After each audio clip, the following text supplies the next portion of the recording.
There is a moment when you realize you're no longer trying to explain yourself. It doesn't happen all at once. There's no clear decision, no point where you say, "I'm done explaining." It just fades. At first, you still try. You look for the right words. You replay conversations in your head. You think about how to say things differently so they might finally land. You adjust your tone. You soften your reactions. You go back and clarify things that were already clear to you. Not because you're unsure of yourself, but because you're hoping that if you say it the right way, something will shift. Something will be understood, but it doesn't. And you don't notice the shift immediately. You keep trying longer than you need to. You keep explaining things that don't require explanation. You keep offering clarity to someone who isn't looking for it. And slowly, something in you begins to tire. Not dramatically. Not in a way that forces you to stop. Just a quiet kind of exhaustion. The kind that doesn't ask for attention. The kind that just settles. You start noticing small changes. You don't respond as quickly. You don't feel the same urgency to correct misunderstandings. You let certain things stay unsaid, not because they don't matter, but because you're starting to see that saying them doesn't change anything. And that realization is subtle. It doesn't come as a conclusion. It comes as a feeling. A quiet understanding that your words are no longer moving anything forward.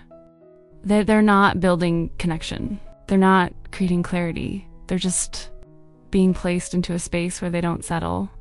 And at some point you stop reaching for them. Not because you've lost your voice, but because you've stopped trying to use it where it has no place. That's where something shifts. Because explaining yourself isn't just about communication. It's about being seen, being understood, being met where you are. And when that doesn't happen, the explaining becomes something else. It becomes effort without direction.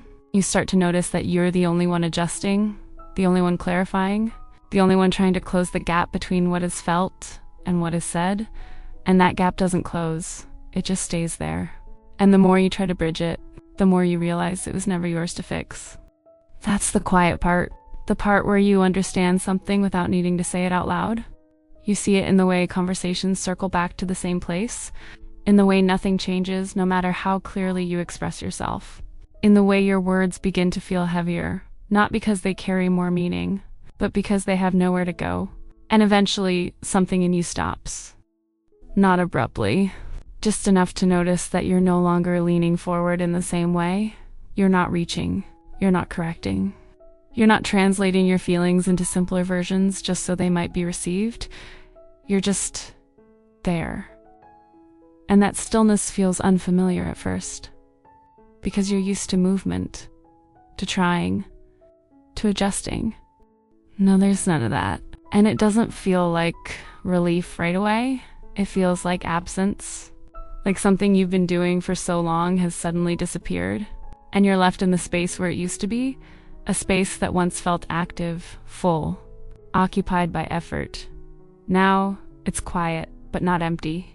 It holds something different, something that doesn't ask anything from you.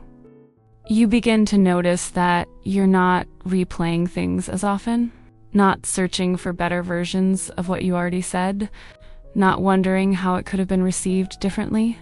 Those thoughts still appear sometimes, but they don't stay. They pass through more quietly now, like they no longer have something to attach to. And that changes the weight of everything.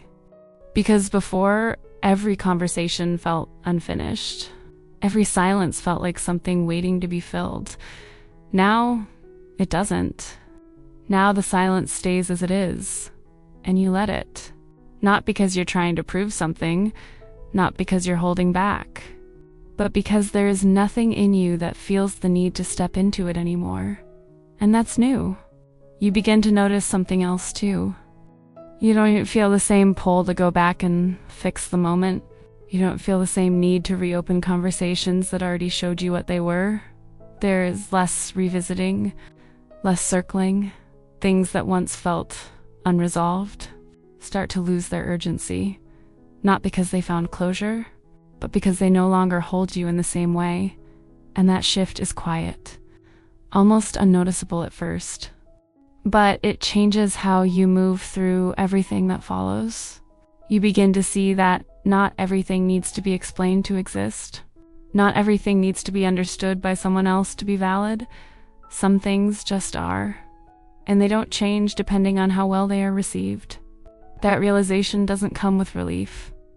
It comes with a kind of stillness that feels unfamiliar but steady. You're no longer trying to convince anyone of what you feel. You're no longer shaping your words to fit into someone else's understanding. You're no longer searching for the exact phrasing that might finally make it click.